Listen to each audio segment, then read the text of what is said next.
দর্শক, বিনোদন বিন্দাসে স্বাগত। আজ আমরা হাজির হয়েছি রকস্টারের প্রীতি নিয়ে।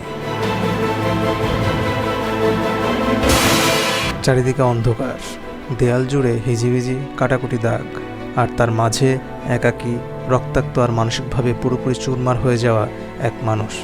তিনি কোনো সাধারণ কয়েদি নন, তিনি দুই বাংলার মেগাস্টার শাকিব খান।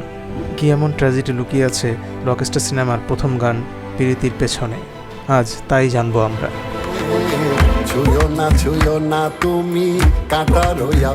গল্পটা একজন সফল মিউজিশিয়ানের, একজন প্রফেশনাল রকস্টারের, যার আঙুলের ছোঁয়ায় গিটারের তারে সুর উঠত, হাজার হাজার ভক্ত যার গানে মেতে থাকত। কিন্তু নিয়তির কি নিষ্ঠুর পরিহাস, সেই রকস্টারের জীবন আজ থমকে গেছে চার দেয়ালের অন্ধকারে। নির্মাতা আজমান রুশো এবং সান মোশন পিকচার্স এই গানের মাধ্যমে আমাদের সামনে এক বিরাট রহস্যের জাল বুনেছেন।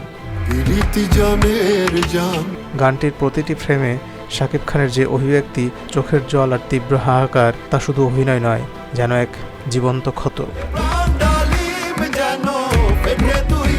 প্রেম যখন হৃদয় ছোঁয়া, বিরহ তখন মন পোড়ায়, আর সেই পোড়া মনের অনুভূতির নামই তো প্রীতি।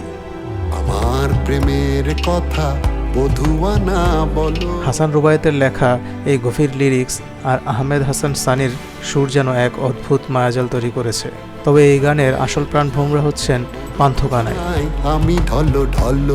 সোশ্যাল মিডিয়া থেকে ইউটিউব, সব জায়গায় এখন শুধু একটাই আলোচনা, শাকিব খানের এই ক্যারেক্টার ট্রান্সফরমেশন।